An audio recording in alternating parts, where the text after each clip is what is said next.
नमस्कार, one India Hindi में आपका स्वागत है। मैं हूं शिवराज सिंह। किसानों के मुद्दे को लेकर देश में सियासत गरमाई हुई है। एक तरफ 3 नए कृषि कानूनों के विरोध में किसान जंतर मंतर पर धरना प्रदर्शन कर रहे हैं, तो दूसरी तरफ संसद के अंदर भी किसानों के मुद्दे पर हंगामा मचा हुआ है। इस बीच कांग्रेस के पूर्व अध्यक्ष और सांसद राहुल गांधी ने केंद्रीय वित्त मंत्री निर्मला सीतारमण को चिट्ठी लिखकर किसानों को लेकर उन्होंने एक बड़ी मांग की है। राहुल गांधी ने किसानों द्वारा लिए गए अल्पकालिक फसल ऋण के भुगतान के लिए दी गई मोहलत को आगे बढ़ाने की वित्त मंत्री से अपील की है। राहुल गांधी ने कहा है कि अल्पकालिक फसल ऋण के भुगतान की तारीख को 31 दिसंबर 2021 तक बढ़ा दिया जाए। राहुल गांधी ने अपने पत्र में कहा है कि कोरोना वायरस महामारी के कारण समूचे देश के किसान गंभीर आर्थिक परेशानी का सामना कर रहे हैं। उन्होंने अपने संसदीय क्षेत्र वायनाड का जिक्र करते हुए कहा कि मेरे निर्वाचन क्षेत्र वायनाड में बड़ी संख्या में छोटे और सीमांत किसान रहते हैं।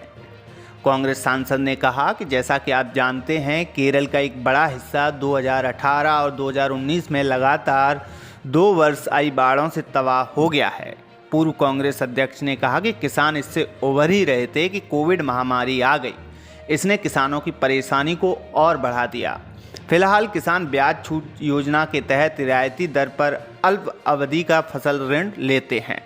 राहुल गांधी ने कहा, कई बार लगाए गए लॉकडाउन, आपूर्ति श्रृंखला में अड़चन और बाजार तक सीमित पहुंच जैसे कई कारकों की वजह से किसानों की आय बुरी तरह से प्रभावित हुई है। बढ़ते कर्ज के साथ साथ भावी आर्थिक अनिश्चितता ने किसानों की वक्त पर कर्ज चुकाने की क्षमता को प्रभावित किया है।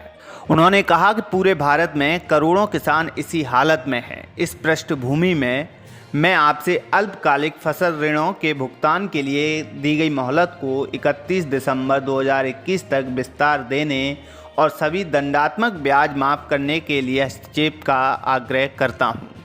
बता दें कि राहुल गांधी किसानों से जुड़े मुद्दे उठाते रहे हैं, फिर चाहे 3 नए कृषि कानूनों की वापसी की मांग हो या फिर किसानों की कर्ज माफ़ी का मुद्दा। वो लगातार इन मुद्दों को लेकर केंद्र की मोदी सरकार को घेरते रहे हैं। संसद में किसानों की कर्ज माफ़ी को लेकर दिए गए एक बयान को लेकर भी राहुल गांधी ने ट्वीट कर सरकार को घेरा था। उन्होंने सवाल करते हुए लिखा था कि जब मित्रों का कर्ज माफ़ हो सकता है तो किसानों का क्यों नहीं। इस खबर में फ़िलहाल इतना ही। तमाम अपडेट के लिए बने रहिए वन इंडिया हिंदी के साथ।